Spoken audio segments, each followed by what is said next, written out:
KBS 대전 생생뉴스.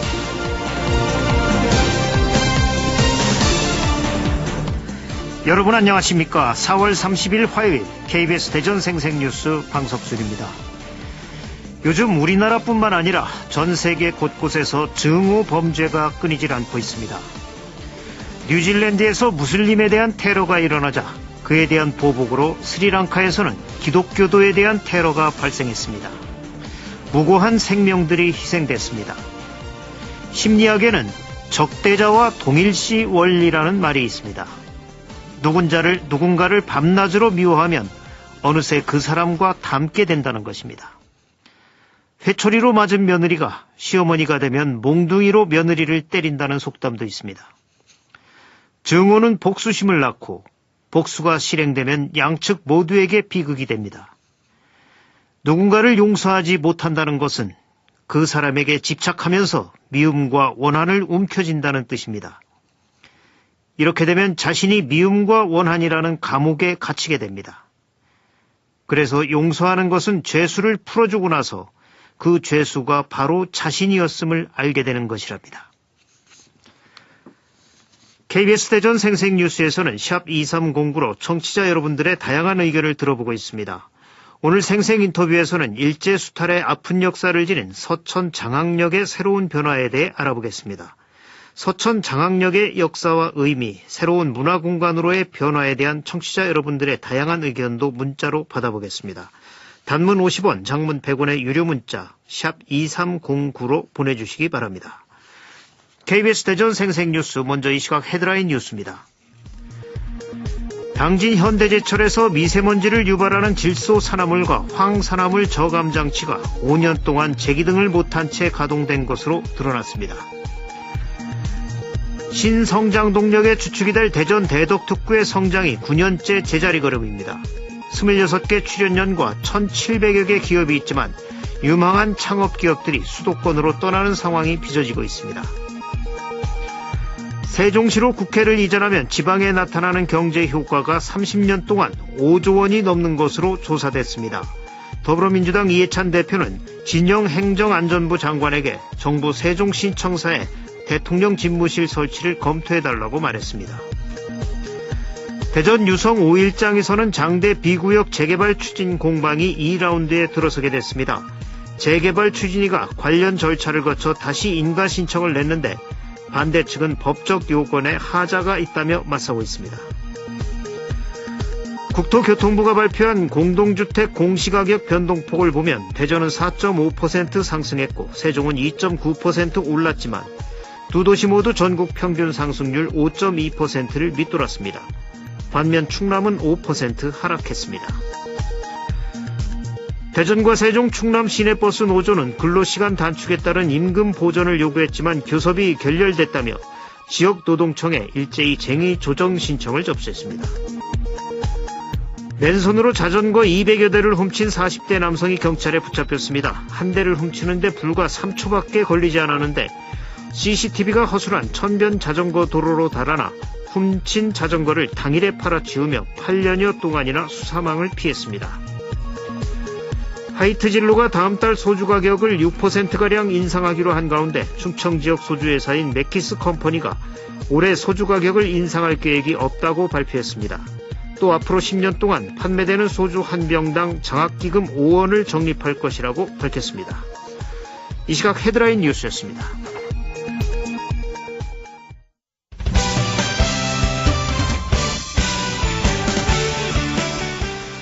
뉴스브리핑 순서입니다. KBS 대전 보도국의 황정환 기자 나와 있습니다. 황 기자 안녕하세요. 네, 안녕하십니까. 세종시의 국회 분원 설치 요구 목소리가 높은데 이 국회를 세종시로 완전히 옮기면 5조 원 이상의 경제 효과가 있다는 연구 결과가 나왔다고요? 네, 2년 전에요. 국회 사무처와 세종시가 공동 수행한 연구 보고서에 이런 내용이 담겨 있습니다. 이번에 공개된 국회 분원 타당성 연구 보고서를 보면요. 국회를 세종시로 완전히 옮기면 국회 공무원을 비롯한 수도권 인구 7만 2천 명이 충청과 영호남으로 분산되고요. 앞으로 30년 동안 5조 7천억 원의 경제 효과가 날 것으로 집계됐습니다. 네. 국회 이전에 드는 비용은 9,500억 원으로 추산되는데요. 이전 비용을 감안하더라도 균형 발전 효과가 6배에 달합니다. 만약 완전 이전 대신요, 분원만 설치해서 상임위와 예결위만 이전해도요, 수도권 인구 2만 6천 명이 분산돼서 2조 원이 넘는 경제 효과가 있을 것으로 추산됐습니다.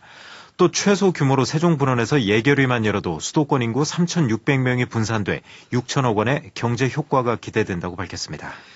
그렇다면 이 국회 완전 이전, 이게 어느 정도나 현실성이 있는 건가요? 네, 사실 보고서에서도요, 국회 완전 이전은 위헌 소지가 농후한 것으로 분석했습니다. 따라서 국민 동의가 필수적이라고 봤는데요. 현실적으로 완전 이전은 어려운 것으로 보입니다. 그렇기 때문에 차선책으로 분원 설치를 고려하자는 게 다수 전문가의 의견이었다고 합니다. 예. 하지만 분원 설치는요, 행정부와 입법부 간 비효율이 존재할 수밖에 없는 고육책이라고도 지적했습니다. 이 보고서는요, 2년 전 국회 사무처의 판단으로 비공개됐다가 최근에야 공개됐는데요. 국회 사무처는 이 보고서를 바탕으로 국회 분원 규모와 운영 방안에 대한 후속 연구를 진행하고 있습니다. 예, 대부분의 중앙 부처가 있는 곳에 국회가 와줘야 자연스러운 것 아니겠습니까? 네, 그게 맞죠. 예, 그것이 비효율을 줄이는데 국회도 나서야 합니다. 국가와 국민을 위하는 것 아니겠습니까, 그게? 네. 자전거 상습 절도범이 붙잡혔는데 8년간 훔친 자전거가 무려 200대가 넘는다고요. 네, 그렇습니다. 48살 임모 씨가 훔친 자전거가요, 8년간 220대라고 합니다. 1년에 28대 정도 되고요. 그러니까 한 달에 2대 이상을 훔친 셈입니다. 임 씨가 훔친 자전거 중에는요, 시가 1,000만 원짜리도 있었다고 하는데요. 금액으로 치면 훔친 자전거 금액이 무려 1억 1,000만 원이라고 합니다. 네. 훔치는 방법은 아주 간단한데요. 새벽 시간대 아파트 단지를 돌면서요, 자전거 거치대에 있는 비싼 자전거만 노렸습니다. 잠금 장치도 무용지물이어서요, 특별한 도구 없이 손으로만 비틀어서 2, 3초 만에 잠금 장치를 해제했다고 합니다. 이렇게 훔친 자전거는요, 지나가는 행인에게 접근해서 자기가 몸이 좋지 않으니까 자전거를 팔겠다, 이렇게 하면서 좀 싼 값에 팔아치웠다고 합니다. 요즘 자전거 타는 분들이 많은데 이 예방법은 없는 건가요? 글쎄요, 저도 좀 그게 궁금해서요, 이 사건을 취재했던 한솔 기자에게 물어봤는데요. 사실상 예방법이 없다고 합니다. 네. 자전거의 경우는요, 대부분 그 번호로 잠그는 간단한 잠금 장치를 쓰지 않습니까? 근데 이런 그렇죠. 이런 잠금 장치는 그런데 전문가들은요, 뭐 특별한 도구도 없이 맨손으로 아주 간단하게 풀 수 있다고 합니다. 결국 마음만 먹으면 손쉽게 훔칠 수 있다는 얘기입니다.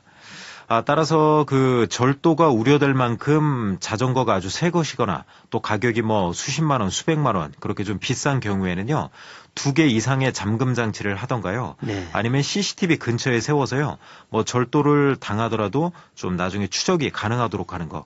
뭐 이런 게 최소한의 예방법이라고 할 수 있겠습니다. 예. 범인이 잡혀서 다행이긴 한데 그래도 자전거 소유자분들의 주의는 계속 해야겠군요. 그렇죠. 논산에서 또 끔찍한 사건이 있었다죠. 이 새끼 고양이 3마리가 신체가 훼손된 채 죽은 채 발견됐다고요. 그렇죠. 이런 사건은 사실 읽기도 좀 끔찍할 정도인데요. 그 지난 24일에요. 논산의 그 한 아파트 단지 입구 주변에서 신체가 아주 심하게 훼손된 채 죽은 그 새끼 길고양이 3마리가 발견됐습니다. 네. 그 죽은 고양이들의 사진은요, 지금 인터넷을 통해 퍼져서 아주 누리꾼들의 공분을 사고 있는데요. 아무래도 고의적인 동물 학대 가능성이 아주 높은 것 같습니다. 최근 이 아파트에서는요, 죽은 고양이들을 돌보고 밥을 주는 문제로 주민들 사이에 마찰이 있었다고 하는데요. 경찰이 주변 CCTV를 확인하는 등 수사를 벌이고 있습니다. 그 새끼 고양이들이 무슨 피해를 줬는지 모르겠는데요. 너무 끔찍한 짓을 한 것 같은데요. 반드시 그 가해자를 찾아서 처벌을 받도록 좀 해야 될 것 같습니다. 네. 동물 학대가 계속되고 있는데 동물의 생명도 존중돼야 합니다. 불가에서는 살생을 금하고 있지 않습니까? 이 밖에 밤사이 사건, 사고 어떤 게 있었나요? 네, 특별한 사건, 사고 없이 조용했습니다. 네, 뉴스브리핑 황정환 기자였습니다. 수고하셨습니다. 네. 오늘의 생생정보입니다. 찾아가는 일자리 채용 설명회가 공공기관과 기업 9곳이 참가한 가운데 오늘 고려대 세종 캠퍼스에서 열립니다. 국토연구원과 법제연구원, 국가과학기술연구회, 보건사회연구원 등 7개 이전 공공기관과 SK트리캠, LED라이텍 등 2개 기업이 참여합니다. 충남농업기술원은 큰 일교차로 인한 벼 모짜리 뜸묘와 입꽃병 발생이 우려된다며 농가에 주의를 당부했습니다. 육묘장 온도와 습기를 알맞게 유지하고 투광률이 높은 차광막을 사용해 햇볕이 잘 들게 관리해야 합니다.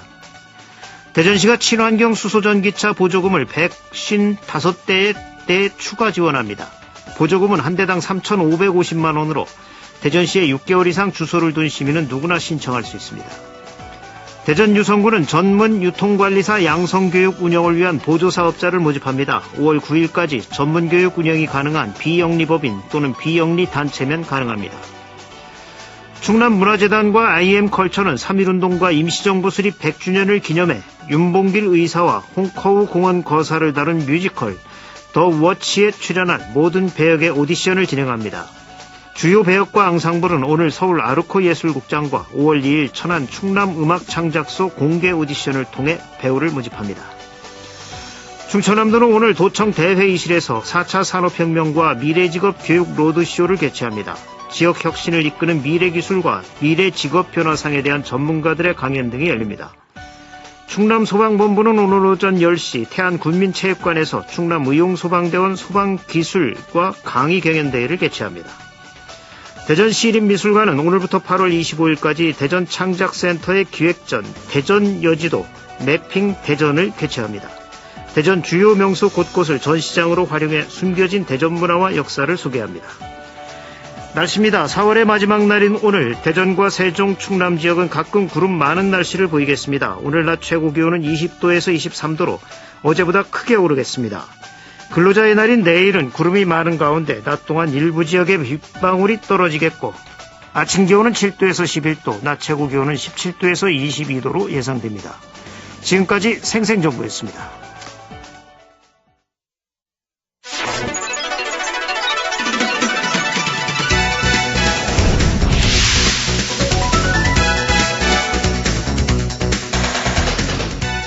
생생한 뉴스, 깊이 있는 이슈 분석.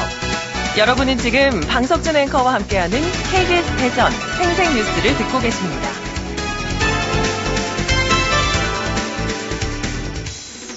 올해는 3.1운동과 임시정부 수립 100주년을 맞는 해로 우리나라의 독립운동 역사에 대한 재조명이 다양하게 이루어지고 있습니다. 이런 가운데 일제수탈의 아픈 역사를 안고 있는 장학역이 새로운 문화예술 공간으로 탄생합니다. 그동안 장학역은 여객열차 운행과 운송 업무가 중단돼 폐역으로 방치됐다가 리모델링 사업을 통해 장항도시탐험역으로 새롭게 개관합니다. 오늘 생생 인터뷰에서는 서천 장학역의 역사와 의미, 새로운 문화공간으로의 변화에 대해 서천군청 도시건축과 이진희 팀장과 말씀 나눠보겠습니다. 서천 장학역의 역사와 의미, 보존 방안에 대한 청취자들의 의견, 샵 2309 문자로 받아보겠습니다. 단문 50원, 장문 100원의 유료 문자 샵 2309로 여러분들의 의견을 보내주시면 됩니다.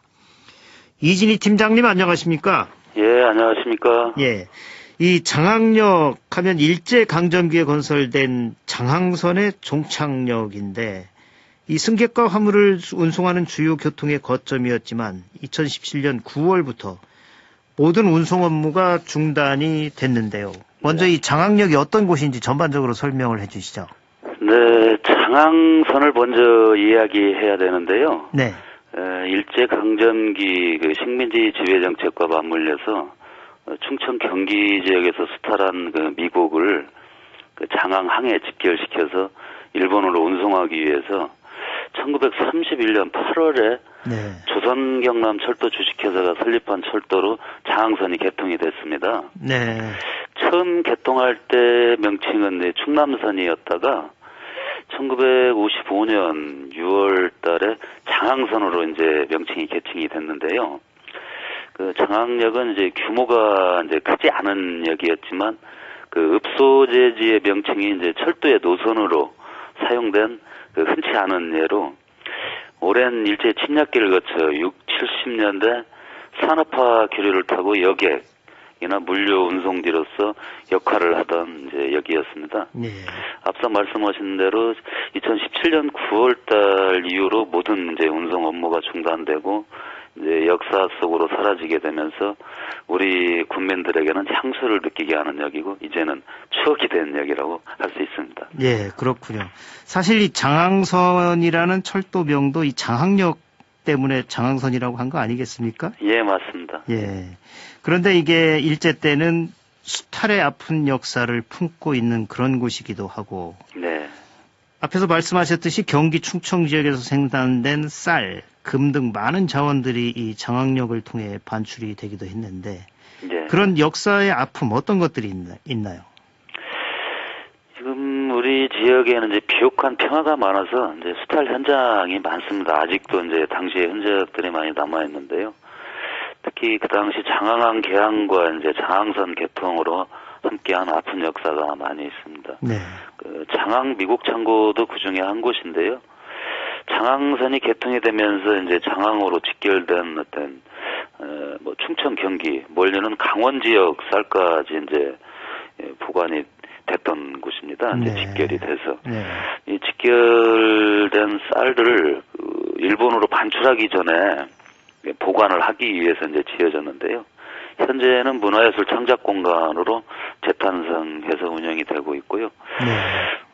또 장항 재련소가 이제 대표적인데 일제 강점기의 아픈 역사를 가지고 있는 어떤 대표적인 시설인데 당시 일본의 이제 전쟁 물자 조달을 위해 1936년에 조선재련 주식회사로 창설돼서 공장하고 용광로 설비를 완료한 후에 1937년 1월에 당시에 이제 아시아 최대 높이인데요. 전만산 위에 90m의 굴뚝을 완공하면서 금이라든가 많은 그 강업 자원의 수탈 기지화가 되었습니다. 네. 뭐 이 밖에도 뭐 이제 곡물 검사소 등 아픔의 역사 시설이 다수 남아 있습니다. 예. 사실 군산항은 일제 수탈항으로 많이 알려져 있었는데 장항항도 그런 아픔이 있었군요. 네네네. 또 장항하면 또 상징적인 것이 장항 재련소의 그 굴뚝이었는데 네. 그것도 일제 수탈의 상징이 되는군요. 맞습니다. 예. 이 장항역은 해방 이후에도 항만과 재련 사업을 통한 산업도시로 이 서천이 발전하는 데 큰 역할을 했던 곳이죠? 네, 맞습니다. 해방 이후에도 이제 장항역은 어쨌든 사람과 물건이 활발히 오고 가던 어떤 장항선의 종착역이자 또 다른 시작점이죠. 네.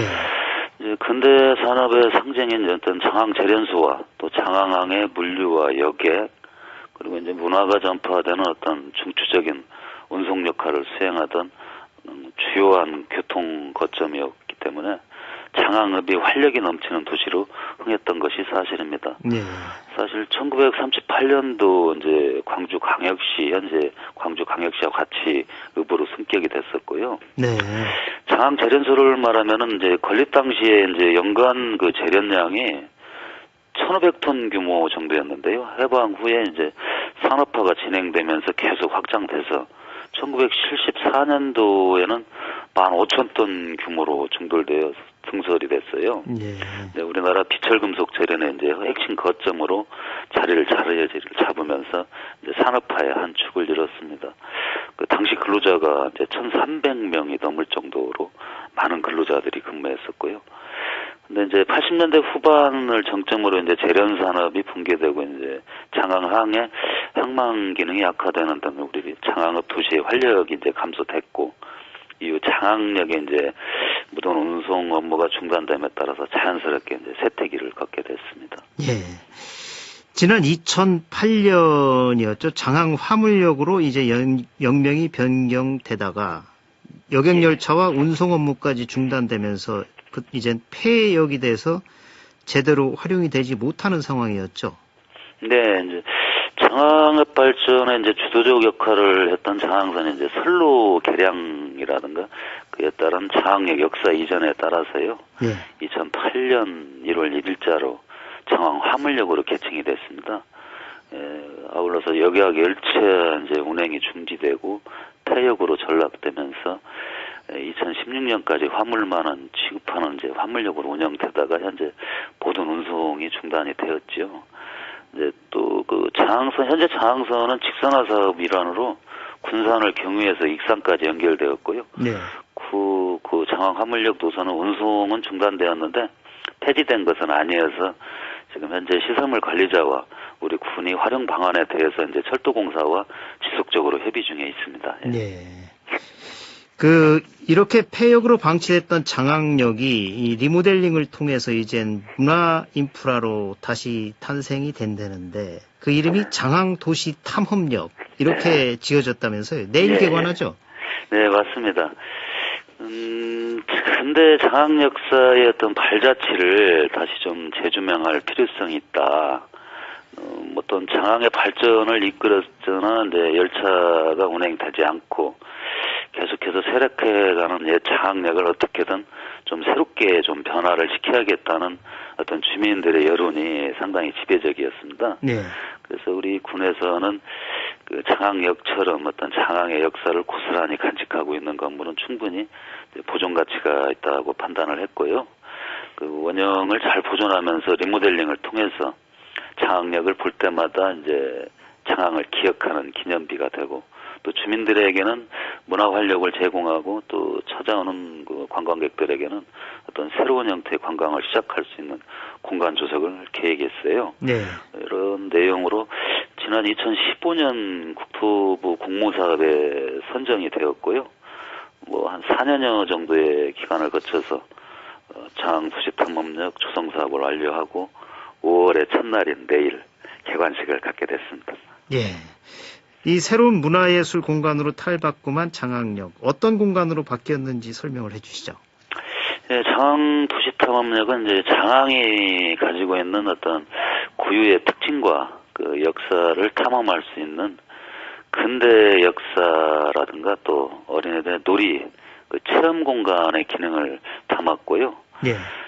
어떤 장항의 새로운 문화관광 그 플랫폼으로 그 물자와 사람을 나르던 그 역에서 문화와 관광을 나르는 플랫폼으로 그 관광객과 지역 주민 모두에게 어떤 휴식과 문화를 누리며 그 정보까지 취득할 수 있는 기능을 제공하자 했습니다. 예. 네, 주요 시설로는요, 그 1층에 그 마지홀이 있습니다.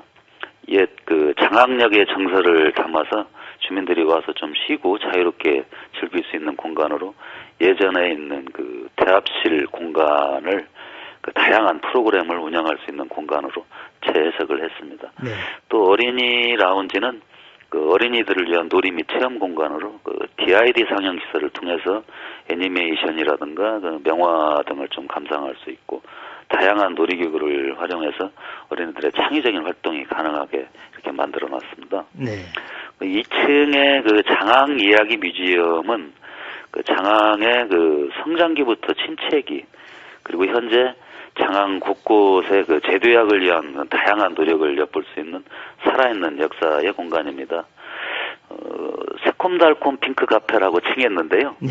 도시탐험 카페는 그 지역 주민과 이제 관광객들의 휴식 공간으로 커피 등 그 식음료를 판매하고 장항과 서천에 대한 그 여행 정보를 제공하는 여행자 라운지가 되겠습니다. 네. 또 저희가 18m 높이로 이제 도시탐험 전망대를 건축을 했는데요. 높이 올라가 보면은 장항 시내를 이제 한눈에 바라볼 수 있고 그 예전 장항 경제의 상징인 옛 장항 재련소 굴뚝이라든가 멀리 금강 하구의 전경을 바라볼 수 있는 전망대입니다. 또한 그 장항 시내라든가 송림 하늘길, 금강 하구뚝 등 주변 관광지를 자전거를 이용해서 방문할 수 있도록 도시형 자전거도 대여하고 있습니다. 예. 이 다음 달 그러니까 내일부터 가정의 달인데 네. 자녀들과 함께 가보면 굉장히 좋을 것 같습니다. 예, 많은 분들이 찾아와 주셔서 예. 고맙겠습니다. 서천에는 또 국립생태원도 있고 그렇죠? 네네. 예. 이 장항의 역사 변화를 제대로 배울 수 있는 교육 현장이 된 건데 이 장항역의 새로운 변화 지역에서는 어떤 의미가 있다고 보시나요? 네, 장항 도시탐험역은 그 과거와 현재, 미래가 이제 공존하는 공간으로 그 오랜 시간 그 사람과 물건이 오가던 그 소통과 교류의 플랫폼 또 장항역에 묻은 삶의 흔적과 문화를 품고 있는 스토리가 자연스럽게 현재를 통해 미래의 가치로 전달이 될 것입니다. 네. 서천을 방문하는 방문객들이 장항 도시탐험역에 잠시 쉬어가시고 옛 추억과 감성에 젖어드는 시간을 느낌으로 또 몸소 느끼고 만족할 수 있는 의미 있는 관광기회의 어떤 공간을 제공했다는 그런 평가를 좀 받고 싶습니다. 네. 앞에서도 또 장학역 외에 다른 수탈의 역사인 미국 창고 얘기를 해주셨는데 네. 이게 문화예술 창작 공간으로 리모델링 돼서 현재 이곳 어떻게 운영되고 있고 관광객들 반응은 어떤지 궁금하네요. 예. 그 서천 문화예술 창작 공간은 뭐 말씀하신 대로 이제 미국 창고를 저희들이 한 약 20억 원 예산을 들여서 지난 2013년도에 그 리모델링을 했습니다. 네, 이 팀장님 지금 시간이 다 돼서 좀 짧게 해주셔야 되겠습니다. 예. 지금 현재 다목적 홀이라든가 공연장, 체험장, 그 전시시설 등을 갖추고 있고요. 그 인형극이라든가 버스킹, 그다음에 각종 그 체험 프로그램을 운영하고 있고 연간 2만여 명의 그 관람객이라든가 참여자가 방문하고 있습니다. 뭐 직접 그 체험하고 참여할 수 있는 프로그램이 다양해서 다른 지역과 좀 차별화가 되어진다 그렇게 보여집니다. 예. 서천군청 도시건축과 이진희 팀장이었습니다. 오늘 말씀 고맙습니다. 예, 감사합니다. 지금까지 서천 장학역의 역사와 의미, 새로운 문화공간으로의 변화에 대해 서천군청 도시건축과 이진희 팀장과 말씀 나눴습니다. 주간브리핑입니다. 대전일보는 충청권 불법 사무장병원 활개란 제목으로 충청권에서 2015년부터 2018년까지 4년간 61개 사무장병원이 적발됐다고 보도했습니다. 충청투데이는 충청권 강타한 A형 간염 공포란 기사에서 올해 충청권의 A형 간염 10만 명당 발생자 수가 전국 17개 시도 중 가장 높은 수치를 기록했다고 전했습니다. KBS 대전 생생뉴스 기술의 송환, 구성 조미연, 제작과 진행의 방석준이었습니다. 4월 30일 화요일 방송 여기서 마칩니다. 행복하고 평화로운 하루 보내시기 바랍니다. 내일 다시 뵙겠습니다.